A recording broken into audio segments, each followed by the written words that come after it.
welcome to another episode of the CPG Guys podcast. Our hosts, Sri Rajagopalan, Peter V.S. Bond, and Brian Gildenberg explore how brands and retailers engage consumers in an increasingly digitally driven world. And now, here are the CPG Guys. Hello and welcome to the CPG Guys podcast. I'm PVSB, and when I'm not co-hosting this podcast along with my partners Sri and Brian, I serve as Partnership Acceleration Lead at Flywheel Digital, the leading managed services retail company that helps brands grow their e-commerce business. Accompanying me today for our conversation is the Managing Director of Retail Cities in North America.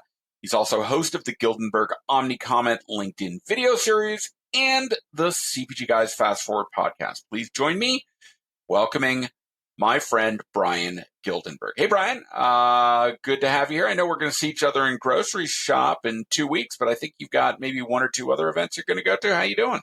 I'm doing great. And according to my caricature, you're not going to see me, but you're going to see the ancient actor Matthew Modine at grocery shop. That caricature still kills me. But yes, prior to grocery shop, in addition to joining my friends at the Market Performance Group for a Dollar General event in Nashville, I will be at the IAB Connected Commerce event on September 13th, which is also coincidentally my birthday. So if anybody is at that event, and I will hope to see everybody there. And on the way out to grocery shop, it'll be fun to see some of the crew, that the non-Amazon crew, Peter. So I know you're going to be out at Accelerate next week, right? So yeah, that should be fun. I'm interviewing quite a number of people, some Amazon notables, and even my my Flywheel colleague, Abby, who runs actually the Perpetua division, our Challenger brand. But yeah, looking forward to it. And Brian, by last recording, you have, 3 caricatures? You have 2 from grocery shop. You didn't like the last one, so they made you a new one, which now makes you look like Matthew Modine. And then, of course, for our little shindig at grocery shop, I think Melissa Burdick had yet another caricature made of you where your yes, where I actually look like old Gomer Pyle. Yeah, I'm enjoying that one. So it is kind of comical. So I don't know what we're going to do. How many caricatures do you want to amass before you're finally satisfied? I might just have to come to terms with the fact that I'm funny looking. So that's. I think you should have interchangeable caricatures on a stick, so when you're standing at grocery shop, you can change around who you are. I could just be Mr. Potato Head. That'd be super. So there we go. We should probably get to the guest at some point, because I mean, this is fun and all, but let's actually do that. I'm going to remind everyone, please subscribe to our podcast on your favorite platform. And if you use Apple or Spotify particularly, please give us a rating. It helps feed the algorithm and makes our podcast more findable, though doing a good job of finding it. But we really want feedback. And while you're giving us a rating, write a review. We want to hear what interests you and what you like, what you think we can do to improve the podcast. So please do that while you're there. We also want to express how honored we are to be ranked the number 1, not number 2 or 3, Brian, number 1 CPG podcast for 2 years running, at least according to FeedSpot, which is one of the leading podcast ranking authorities.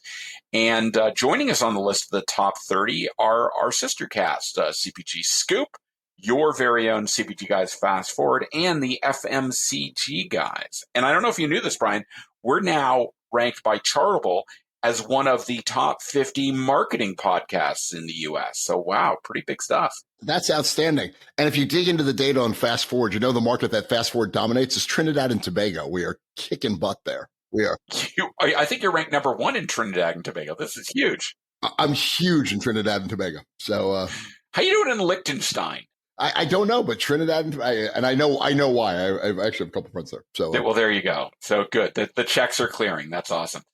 We're also happy to be formal sponsors of Next Up, formerly known as Network of Executive Women, whose mission it is to advance all women in business and promote the cause of gender equality. Sri is going to be appearing at the Next Up Summit at the end of September in Chicago. So that should be a really great event. Links to our podcast, our sister podcasts, our landing page on Next Up. Don't have to worry about writing them down. We're not going to read them out to you and make you try and figure it all out. Just click. 90+% of you are listening on a mobile device. Just toggle over to the digital liner notes of this episode. There are hyperlinks for all of them there, so you can get them really easy. All right, so let's, to your point, Brian, get to the main event, our guest. If retail media is our favorite topic, then insights is a very close second. Performance marketing, frankly, requires measurement in order to justify budgets associated with these activities, increasingly so. as more traditional mechanisms of advertising like linear television, print media are declining in their influence. Fast-moving consumer good brands succeeding in e-commerce require constant attention to performance in both organic and paid search. So understanding the consumer path to purchase in a digitally enabled world can be quite challenging, even for the most experienced professionals. Here to help us understand how brands can build meaningful capabilities, leveraging consumer and shopper insights around digital commerce, is the head of Global Digital Commerce Insights and Analytics at Mondelez International. Professional experience also includes works at A.S. Watson, Kantar, and Anheuser-Busch. He's joining us today from jolly old England and London. Please join Brian and me in welcoming Alister Greenwood. Alister, how you doing? What's going on, man? I'm great. Thank you for having me. How are you both doing? It is a great day here. We're coming up on the weekend. We're recording this the week of Labor Day here in the States, so it was a short week. Any short weeks are good by my standards, but thank you. Yes, we name our bank holidays here, Alister. We don't just call them bank holidays. We come up with creative reasons to take a Monday off. So it seems like a very good idea. We really appreciate you taking time to speak with us today. We're excited to get into the conversation. Before we get started, would you mind giving our audience a brief overview of Mondelez International and what your role is in this big global organization? Absolutely, it would be my pleasure. So, many people will or will not be familiar with the name Mondelez International, but you'll be very familiar with our brands, and we're hopefully a favorite household snacking brands for many of you. So we are a major multinational snacking manufacturer, and our ambition certainly is to be number one snacking manufacturer online. Some of our favorite brands that you would know well is probably Oreo and Ritz in the US, Cadbury chocolate in the UK or Canada, Milka if you're a European, and potentially Lacta chocolate if you're from Latin America. So many global favorite brands. In terms of my role at Mondelez, my role really is quite unique because it really bridges two key functions at Mondelez. So that's the digital commerce and the Digital Commerce Center of Excellence and our wider insights and analytics organization. So I'm the bridge between the two. And my role really sort of focuses on leading that strategic direction and capabilities development for data and analytics measurement for digital commerce. And that really then encompasses that data provision, the different kinds of that and emerging capabilities, forecasting, shopper understanding, and general insights for digital commerce. So I'll make comment that if I don't have at least 3 Toblerone bars in my household, my wife is probably calling a divorce attorney. And my daughter is currently obsessed with the golden Oreo. So yes, Mondelez is a core component of life in the Bond household. But thank you for that overview, Alister. We're going to include in the digital liner notes of this episode links to your LinkedIn profile, Mondelez's LinkedIn page, and of course the company website, where our listeners can go and learn more about you as they're listening to this conversation unfold. So should we get to the questions? I'm going to kick it off. This is kind of a philosophical one. We talk a lot, and we've been talking for years, and I went to business school. It was a core function of thinking about the marketing funnel, right? From all the way from discovery to conversion. So my question to you is this: in the age of omnichannel, is the marketing funnel philosophy still applicable? Like, how do brands create a seamless shopper journey as they try to influence purchasing behavior? Particularly with impulse purchases, people can kind of enter in many different places through many different mechanisms. I'd really love for you to kind of unpack that as best you can. Yeah, absolutely. I would say it's a great question, and I would say it's very much still applicable. I think it's just much more complex for brands to manage and much less linear for shoppers in engaging, considering it, and purchasing with brands, right? So it's really important that we understand really how shoppers can engage at really much more their own convenience, right? In terms of directly with brands on different platforms, do they want to explore and search? And so it's really an important element for brands to sort of be able to adapt to and focus on in the right way. And you mentioned seamless shopping, right? I think it's really important that we're consistent in how we come to market across any channel. And for us at Mondelez, this means executing our digital commerce flywheel with excellence. For instance, for online content, that must be the same high quality with images clearly showing brand cues, the product variant of flavor and appealing in its usage of imagery, and titles and copy of content that must be very consistent. That's really important because this is all floats through together in terms of how people connect, especially digitally. And you mentioned impulse purchases there, and that really does create an additional challenge for us. Obviously, given the time lag to fulfillment for digital commerce, and that's even if you do quick commerce, right? We call last milers, but quick commerce, even if it's half an hour, up to generally several days if it's more of a stock up shop, that immediate consumption requirements or appeal is not there. So that key driver, as with most in-store impulse purchasing, has gone. So it means we need to communicate other cues, other usage occasions, and really use the brand to remind people and delight or even surprise shoppers in that way. Yeah, it's an interesting idea because I think if you think about immediate consumption, so many more of the immediate consumption opportunities are happening at home now because people work from home, like trying to figure out how you set up the packaging strategy and the communication strategy to prompt usage in a different kind of way. It's an interesting challenge, I think. And I guess that kind of builds on what the next question is. What do you think is the single most important development for companies to prioritize to stay ahead in e-commerce over the next couple of years? I think we've already mentioned AI, so we win the prize for, I think we're at least 6 minutes in before we mentioned it. So, that's the Vegas over under was 5 minutes and 45 seconds. So we went long. That's good. Building out technology for Web3. Please tell me that's not the answer. Building the tech stack, or as you were referring to earlier, something maybe, is it still just getting the basics right? What's the most important thing from your perspective to prioritize? I would absolutely say it's doing the basics brilliantly is the most important thing in digital commerce. That is the number one. It remains the number one, and it will really encompass the majority of succeeding in that space. It's really the 80 of that 80-20, I believe, right? Ensuring you have the right assortment for the different channels and sub-channels you're showing up online. Are your products all in stock and available the right way? Is your content at the right quality? And do you have A+ content where you need it? And is it working hard to drive your organic search, while you're also investing choicefully in paid search and ensuring your online activations are strong, seasonally applicable, and consistent with wider brand messaging and comms? That for me is absolutely the core and still the most important thing. But we know there are many shiny new toys out there. You mentioned them a few in your question. So it's important to really, take an appraisal of them and a considered view of how important they are, the emergence, the speed of development, scale, and your own business readiness. But I think if I was going to pick one thing for going beyond continued development in the next few years, I would just say data, right? For me, not just having the right data measurement, whether that be sales or share measurement, digital shelf analytics, e-retail media, but connected data. How are you bringing all these different data sets together for competitive advantage?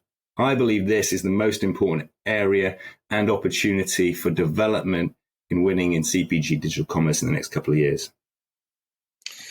That's great, Alister. So in that respect, when we talk about data, one of the primary mechanisms for generating meaningful consumer behavior data, not behavioral, but particularly attitudinal, is traditional kind of test and learn mechanism.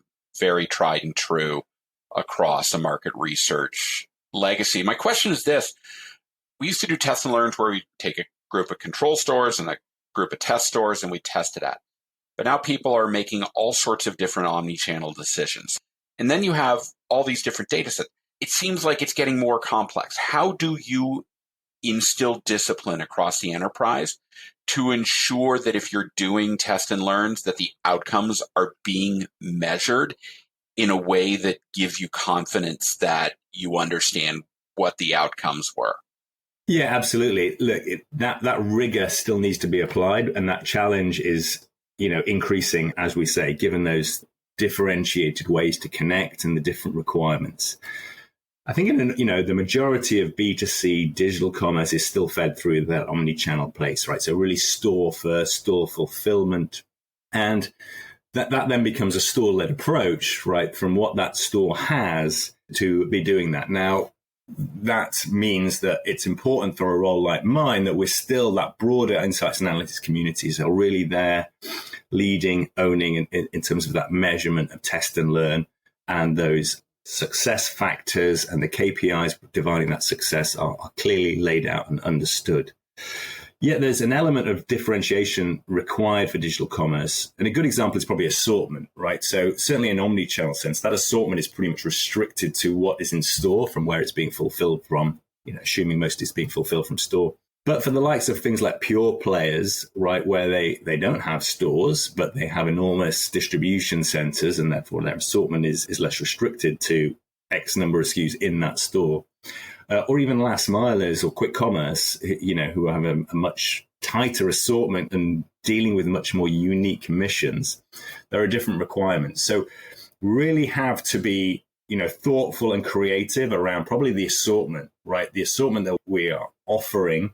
How do we differentiate that to meet with those different missions and to meet with the different requirements, both of the retailers and their economics, the shoppers and what they're looking for and their usage occasions through that channel and those missions, but still feeding that back to that rigor in test and learn and the measurement and KPI requirements that come with that to define success to move forward. Yeah, and I think that focus on assortment in the digital and physical world is an interesting build into the next question, which is, I was at Shop Talk Europe earlier this year and had the pleasure of hanging with your colleague, Christina Marinucci. And she described this concept of phygital marketing. Sadly, she did not perform any of the Olivia Newton-John song, Let's Get Phygital, which really would have been excellent. And Christina, by the way, challenge hopefully accepted. But as the blending of physical and digital experiences in the shopper journey, how do you think about measuring this? And of course, as former Cantarians, Alister, we both have to talk about the critical importance of measurement. But how do you think about measuring in the phygital world, particularly when you think about digitally enabled selling, where the influence is digital, but the outcome, I mean, we used to use an expression at Kantar years ago about what we called 10, 50, 100, which was back in the days when 10% of business was e-commerce, 50% was digitally influenced, and 100% was digitally transformed. So how do you think about that balance between the 10, 50, and the 100, or which today is, I think it's 20, 60, 100, if you actually do the math the right way? Yeah, absolutely. And we're still seeing a lot of reports coming out, Brian, right, in that around, high level understanding. And we see these charts, right, with online sales being, sort of 10 to 20%-ish, as you mentioned there. Yes. My old friend Ann Zabowski at Circana is now carrying forward that 20, 60, 100 mantra. So, yeah. Yeah, absolutely. So we see them, and then we see the store level sales, right, at might be 30, 40%. And then this sort of unknown bit in the middle of digitally influence, right? And it's like, that is amazing. However, what is in there? How do we measure it? And how do we really understand it and then apply that implication to our business? And I think it's a really important point you've mentioned, because it is an emerging area. And it comes as well to what we see a little bit more what we're understanding around they call it connected commerce too. But certainly as we understand the retailer ecosystems that are being developed, fueled by this e-retail media and retailers sort of grasping, they have this sort of ecosystem and network of shoppers across all their channels, right, that digital knits together. So it is important that we understand that and try and get a sense of how do we measure that across all those channels now, or what elements can we measure? And this is actually something that we are looking at and we're investigating. How do we measure that? So really, A, how do we define that? And B, what elements of that, if you think of that whole funnel in terms of, the funnel you mentioned earlier on the marketing funnel, but also in terms of the path to purchase into the pre-shop, shop, and then post, what can be measured and what can't be? And understanding, as you said, that mix is quite important, because for a lot of CPG companies, there could be significant implications to resource allocation, the capabilities within those functions and the people leading them, and the skill sets. Do we have the right skill sets? So I think it's something that could really be important in influencing that and ensuring, that we're really investing in the right areas and setting ourselves up to win in the right ways. Yeah. My observation on that is that I think there's an interesting, the whole you get what you measure, expect what you inspect, all those classic phrases. There's a great quote, I think it was from Robert McNamara, talks about, it is critical to measure what is important. It is foolish to make important that which can be measured. My observation will be that the analog world struggles with the first part of that, which is trying to figure out how to measure what's important. I think the digital world struggles with the second half of that problem enormously, which is the tendency to make important what you can measure, even if it is in real life not actually that important. But because you can measure it, you choose to make it the important thing that you're trying to do. I'd just be curious for your thoughts on that before we go to the next question. No, absolutely. I think that's a great concept, right? Yes, exactly. All things that can be measured are not important, right? And that prioritization, and especially in digital commerce, right? Resources generally are still pretty scarce because of the nature of the size of that channel and the unique requirements and the heavy cost of operating in that. So I would say you're absolutely right with that. And therefore, it's important to be very choiceful and measured and understand. And then with that, be able to prioritize clearly for your business. Be measured in what you measure. I like. There you go. I'll remind our audience that Brian and I are speaking today with Alister Greenwood. He's head of global e-commerce insights and analytics at Mondelez International, the official snacking brand of the Bond household. So, Alister, my next question for you is thinking about enabling these capabilities. If you're responsible for global e-commerce analytics, you need tools to do that. So I want to understand a little bit about how you're implementing next generation analytics in your center of excellence. I mean, do you need to rely heavily on service provider partners to do the heavy lifting to provide all the capabilities? Is it about, listen, we need something that's much more tailored to our specific needs. We got to build it ourselves, this whole buy versus build thing. What are the considerations that at a high level you evaluate in striking the right balance of how you build out the capabilities that you can push out to the enterprise? Yeah, that is a great question, and probably one of the biggest challenges that I face in terms of as really making sense of that. And as I said, all that data I mentioned before, bringing that to competitive advantage to the organization, it's really quite a challenge. But we're exploring both options here, right? We need to be doing both. Given the increasingly disaggregated nature of data for digital commerce, it's important that we have to make those strides on our own, right? Because gone are the days when our key data provision partners had it all covered to that statistically acceptable level and would just provide us with the end tool and everything was fine. It is much more complicated than that. So we have to take that exploratory view in key markets, right? Where we have or have sought to gain robust multifarious data provisions. And that's really been a result of the data not being available from our partners, right? And this started many years ago in the early days of people we've got digital commerce. I've been in this for quite a while. And I mean, the rate of growth and development has been incredibly significant and rapid. And the data provision has struggled to keep sense with that from a sort of, big agency provider standpoint, I would say. So we've had to source data from, that would often be 2P data direct from retailers, different requirements, panel capabilities, 2P EPOS data, solutions changing all the time. So we've had to sort of get this data and try and bring ourselves what we call the best available data approach, right? Have we got the best data we can get for this market, within the confines that we have around capabilities, budgets, and priorities, etc., and then build solutions in our key digital commerce markets. So prioritizing that, piloting those solutions, building them out in-house, and in partnership with partners that have the data and sort of trying to sort of play both sides a little bit, but know we are in control of our own destiny to some degree and those key markets. And then similarly, where we think that we have data applicable to do that in other markets, piloting those solutions to sort of, lift and apply where applicable.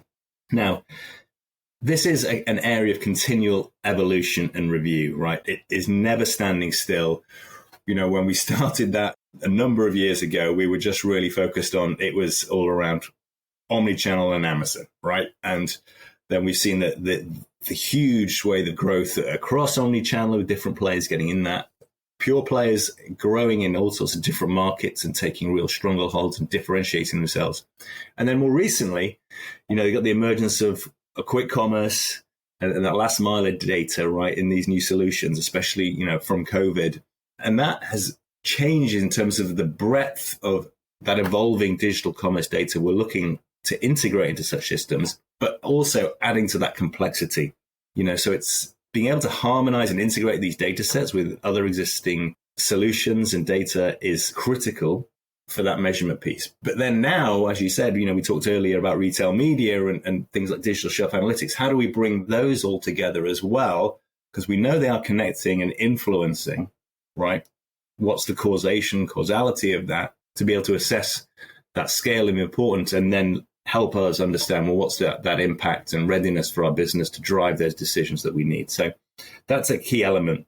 But we also, work with those partners that we have established for a number of beta projects that they're looking at too. So, we're looking at both, keeping it an open approach to that, because again, the rate of change and development is so significant that we have to keep exploring and understanding new capabilities all the time. Yeah, and it's interesting, Alister, as part of along with our Fresh 4 co-host, Andrea Lay, and I were both part of a working group with a bunch of different brands yesterday. And this was a big topic of conversation around trying to think about this. We had two thoughts on this, and I think that they're kind of building the next question, which is one, as you just mentioned, just trying to bring those data sets together is a big piece, but then how do you create insight out of that pile, I think is a really interesting question. So what's the work you're doing on the insight side with the business units to make sure that you're doing that? Because we had a couple of thoughts that came out of this, which is one, I think so often the person in your role can get caught up in that data piece, like where there's so many data sources together and you're just trying to integrate them that you end up integrating all this data and then nobody figures out like what the business requirements are, what the business questions are that you're trying to answer. So you've now got this giant pile of data, but how do you ensure basically that the business unit's questions are being reflected in the data strategy? And then how do you help the business units use the insights that get generated as a result? So I guess that's a two-part question. So yeah, no, 100%. And I think, as you mentioned, it can become very complicated, very overwhelming very quickly, right? So it's important in that strategy that's laid out is very simple. There can be so much data that is measurable, as we talked about a little bit earlier. But what are the really key KPIs or key areas that we're measuring that all the business understands, and those key targets are clearly understood and communicated and visible, right? And actually, the simpler the better, I think, in doing that, especially when you're talking about multi-markets, multi-various data solutions coming together. It really is the simpler, the better with doing that, I would say, is very important. Mm-hmm. Yeah. And I guess that's the simplicity is interesting, right? There, because the business problems you're trying to answer are quite complicated, right? So yeah. When you're talking about trying to link retail media data to digital shelf data and trying to figure out what the intersection is between them, I guess, how do you think through that combination of complex business problem, but simple quote solution, I guess? So how do you process that? Yeah, I think that is a huge challenge, right? The modeling that has to go into that to understand, being able to connect with those data sets. And then, as you say, right, if you think about digital shelf, trying to drive that impact to sales and share, what are the elements of that? And that modeling needs to be sort of, very accurate, but it needs to be sort of pretty advanced that it can sort of understand different capabilities, different extraneous sources coming in to react to them. But at the same time, the output wants to be simple, and it wants to be clear in terms of where that influence is across those elements, right? Right. And so I guess if we're grasping for a metaphor here, then like the role of the insights function is kind of like the whole cooking staff of like a Thomas Keller restaurant, right? Like you've got to take all of the ingredients and simplify it down so that tiny piece of halibut with the perfect sauce and the little sprinkle of like it looks so simple on the plate, but the preparation and the thought and the design that went into getting to that simplicity is, I guess, really the role of a function like yours. So, absolutely, yeah, because a lot of that lift, that complexity, right? We work closely with our team, Mondelez, our Mondelez Digital Solutions team, MDS. It's a sort of our IT group who have a lot of capability in this area, right? With both in-house, data scientist capabilities, but also with different partner agencies that they work with. And it's important that we are guiding them because it gets very detailed, very intense, very complicated. But at the same time, we need to keep the vision and the clarity to that end goal and what we're really trying to enable to deliver for the business, and the business leaders making these decisions to understand it, to make the decisions that have implications and impact to the business. So that really becomes that role, and working closely with them, understanding it, but translating those needs that commercial teams, marketing teams can really understand, benefit from, and apply in their roles. I think it's so challenging to be able to do all this, as you've mentioned, this world of fragmented data. It would be wonderful if every retailer that was sharing data with you delivered it in exactly the same format with the same measurement techniques. I know that's a pipe dream, but I'm also pretty happy that organizations like the IAB are trying to get some commonality around terms and definitions and metrics. I don't know if we're ever going to get there. How you measure incrementality for a fast-moving consumer good like a bag of cookies is fundamentally different than how you do it for a washing machine, which does not have nearly the frequency of purchase. But in any event, Brian, you mentioned Thomas Keller. Do you know that my greatest secret superpower is the ability to get dinner reservations at the French Laundry in Per Se? It's possible I knew that, Peter, and used the metaphor as an opportunity for you to describe your superpower to the audience. You served it up. You put the ball on the tee, and I just hit it out of the park. I am like a University of Nebraska women's volleyball player with my setup skills. So 92,000 people are going to watch me do it. I am not going to divulge on this podcast how to do it, but if you are a listener and you are so intent upon going to one of those iconic restaurants in Napa Valley or Per Se at Time Warner Center in New York City, please. You can't spell Peter V.S. Bond without Per Se, as they say. That is correct. So. That is good. Just I had to do that in my head there. But message me on LinkedIn and I'll be more than happy to help you with the process. But that being said, that's not why we're here today. You know I love to go off on tangents, Brian. But in any event, let me close this out. My last question for you. Alister, how does your global insights function help us get reservations at good restaurants? Yes, I haven't thrown that in the model yet, but we can. Can you analyze the effectiveness of Peter's technique? Yes, it's good. It's very. I'll give you one hint. It is very analog. All right. So my last question to you, Alister, is really about the future of e-commerce centers of excellence. I understand why they were formed, right?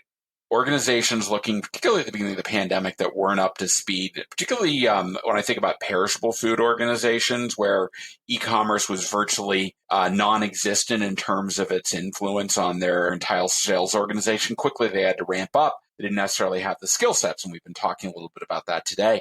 So as you've been maturing out the Center of Excellence, my question to you is, how do you think about rolling those skills and disciplines back into the business units? And at some point, does the value of the COA diminish in the process, or does it just change? What do you see as being kind of the looking 3-5 years out as being the mandate of the e-commerce Center of Excellence at CPG Brands? Yeah, that is a great question. And I wish I had that crystal ball to help me in answering that one. But look, I think that, as you laid out already, has played a key role, certainly in the last sort of, within 5 years, and the changing macro landscape we've been in and the acceleration in digital commerce. But I actually think that they will remain a robust and vital part of most CPG organizations, or certainly should do. Because even though that there's many of those, as that development happens in each market, and as you talked about those skills, and capabilities rolling into those business units, there's still a hugely different landscape in each market, right? There's different dominance. So we talk a little bit about digital commerce in an element of those sub-channels, right? So that clear omnichannel way, but where does pure play roll? I mean, you can talk about, certainly from a US perspective, that the growth and acceleration and capabilities that in the US grocery e-commerce market have been led by everyone chasing Amazon down 10 years ago, or starting 10 years ago to try and do that, right? Now, what that means is we have very different landscapes in each market. They're going to grow at different rates. The evolution of that quick commerce last miler approach is critical in many markets, and we see there's more especially in more emerging markets, that they're taking a key role. Other markets, some key retailers are nervous about the capital resource to get sort of their own digital commerce delivery solutions and logistics requirements. So partners come in and do that. Many of those might be in that sort of aggregator space. And then the growth of pure players, these big titans, Alibaba, JD, Rakuten, Amazon, Mercado Libre. These guys are very big businesses that are growing. So bringing that back to that COE element, it's really that key strategy is key to be owned and held by that team, right? But that is not just a fixed strategy. That has to evolve over time. And we've seen that in certainly how we're operating, during COVID, post-COVID, those requirements, it's an evolution all the time. And the requirements for building those capabilities and investing and prioritizing are still very much there, especially with additional cost challenges that are in the businesses and consumers at the moment. So it's critical that focus is staying. But it's also being able to be key in terms of lifting and understanding best practice from different regions, different markets, and applying those to different areas. So really being able to sort of lift and apply and really then incubate some of them in certain markets to be able to sort of give them a chance for differentiation, acceleration, and growth that wouldn't ordinarily have been able to do. So that fast tracking those emerging solutions really can be an important thing. And the COE can be a real enabler and guardian of that. Yeah, well, this is a fascinating topic because we could do a whole podcast on what the role is of a global COE intersecting in markets. And in a world like this is actually the topic of the group I was talking about yesterday. That was the whole day about trying to understand, because you get into these situations, right, where you get somebody who's managing. It's oh, we'll have a regional person for Asia. Okay, cool. That's Japan, Korea, China, and Southeast Asia, which are markets from an e-commerce point of view that have almost nothing in common with each other. And you've got one person jet lag trying to navigate all that stuff in 1-2 week trip a quarter to Asia, and their brain melts. And even in Europe, the UK, France, and Germany really aren't terribly similar from an e-commerce market construction point of view, particularly in food. So, and particularly in quick commerce, which is such a big deal in Germany, not that big a deal in France, and a very different deal in the UK. And then you've got just I just think it's a fascinating conversation to have around that notion of how you lift and apply and how you choose to lift and apply. It's just such an interesting one, isn't it? Yeah, absolutely. It is critical. And that's sort of, I think, where that little bit intangible role of those COEs happens. It's a little bit of, where the magic comes in. And that very much comes from having people that understand not the detail in each of these markets, but as you laid out a little bit there, right? Understanding the complexities, similarities, and differences of these markets and the landscapes and how shoppers interject with them, the key players and how they come to market and what they offer. That is critical to be able to then to sort of, bring the intangible together of thinking, and not everything works, of course, but be able to sort of understand where that lift and apply could be, just connecting with those different leaders around the world and sharing that information, right, and bringing best practice in certain areas can really help then teams to then, okay, well, we'll take on and test and learn in this market. And, sometimes it works, sometimes it doesn't, but really it can open up that capability. So that's why I think it plays a key role in that connectivity to ensure that that sharing, that understanding, and that future growth. All right. I want to remind our audience to visit cpgguys.com. You can find all of our content. Our episodes are filterable by topic, like retail media or analytics, quite a number of others. So please avail yourselves of that if you want to find episodes that are particularly relevant to your area of interest. And if you think your company or you have some thought leadership to contribute to this ongoing discussion we're having in our little community, drop us an email at contact@cpgguys.com, and maybe you can join us for a future episode of this podcast. Don't forget, while you're at cpgguys.com, on the navigation bar at the top, click on ratings, leave us a rating, write a review. We want your feedback. We want what we discuss to be aligned to what our audience is interested in. We're trying to be both educational and entertaining. Hopefully we do a little of both in the process. And of course, Brian, Sri, and I want to thank all of you. There are so many. In fact, if those of you are watching, if you can see it on video, I'm wearing a lovely new shirt that we had made to commemorate the 25,000 followers we've now amassed on LinkedIn. We are so grateful. By the way, Alister, here's an offshoot story. When we sat down with our accountant at the end of last year to go over all of our expenses and everything, he said, "Do you know what your biggest line item of expenses are?" And we were like, we travel all these conferences. It's got to be travel. He goes, no, it's swag. You guys you guys just buy a lot of swag. Of course. And to that end, you'll find an email from me, Alister, and you'll get to choose the CPG Guys shirt of your choice. The swag of your choice is available. So much appreciated. The swag of your choice is coming your way. But seriously, though, thanks to everybody for the 25,000 followers we have on LinkedIn. We're so grateful that you choose us for education and entertainment purposes. It gives us endless joy to know that so many people, and running into people at conferences, airports, just about anywhere, it's quite remarkable, and we all love it. So thank you for the feedback. Alister, thanks for taking time to speak with us today. This is a great conversation. We really appreciate it. No, thank you for having me. I've enjoyed the discussion, absolutely, and much appreciated. Brian, this was awesome. I would love to hear some of the more salient points of the conversation with Alister that resonated with you. Yeah, I also want to thank Alister for making the time, and from one research nerd to another. Thank you for carving out time in your busy calendar of pivot tables and regression analyses to come and share perspective. So I think there was a bunch of interesting stuff in here, and I really do think this idea of the core idea, Alister, that I think you hit on a number of times, which is the importance of tying data strategy to strategy, like not just like data strategy is two words. And I think so often you can get lost in the data and forget the strategy, or get lost in the strategy and not think through what the data needs are. But those two words need to be a complete phrase and solved in parallel. And I think that was sort of the overarching theme of what you talked about.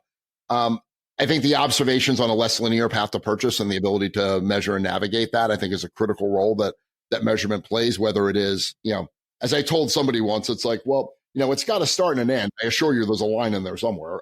I remember 8th grade geometry pretty clearly, but in terms of how recursive that line is, or how straight or crooked it is, I think that's a really interesting question. I love the phrase that the brilliant basics are the 80 of the 80-20, and that's one I may borrow. I think that's incredibly important.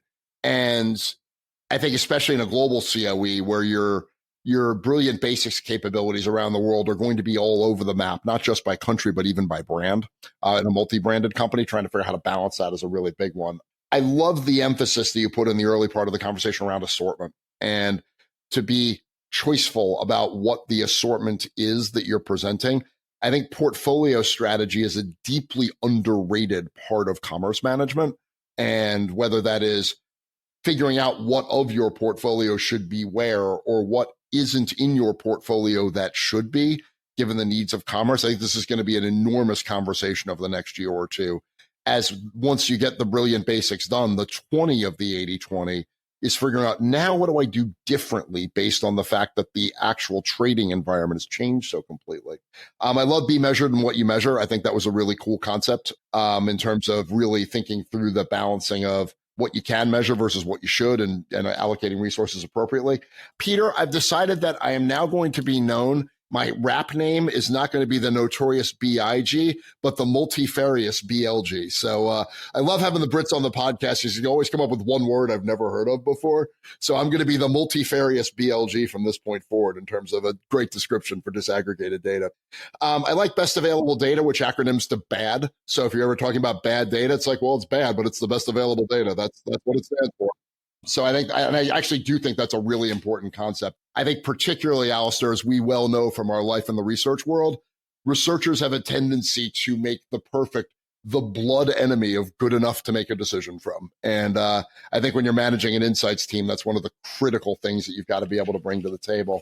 I love your whole quest for simple and trying to figure out how do you take all this complexity and create the Thomas Keller plate at the end.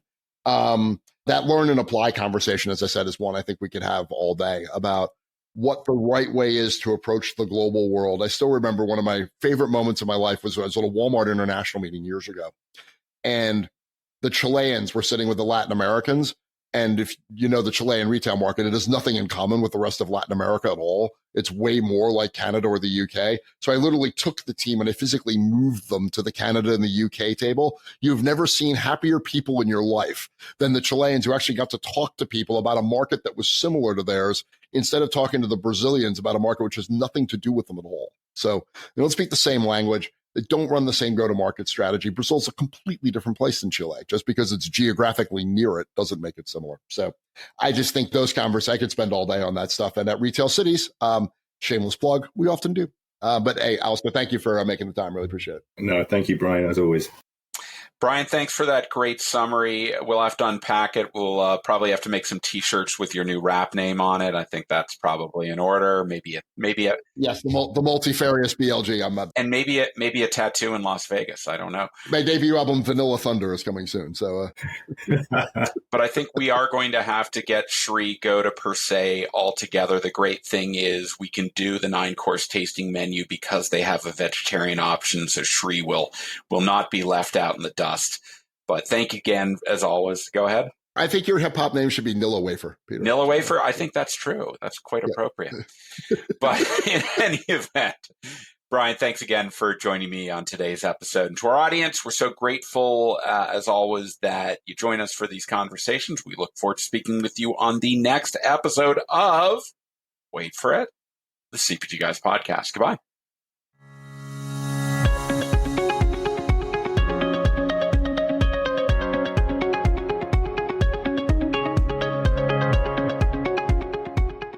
The content in this podcast episode is provided for general informational purposes only.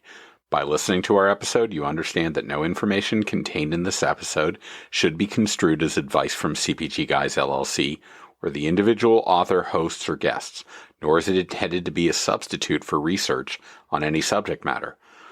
Reference to any specific product or entity does not constitute an endorsement or recommendation by CPG Guys LLC. The views expressed by guests are their own, and their appearance on the program does not imply an endorsement of them or any entity they represent. The views expressed by CPG Guys LLC do not represent the views of their employers or the entity they represent. CPG Guys LLC expressly disclaims any and all liability or responsibility for any direct, indirect, incidental, special, consequential, or other damages arising out of any individual's use of, reference to, or inability to use this podcast or the information we present in this podcast.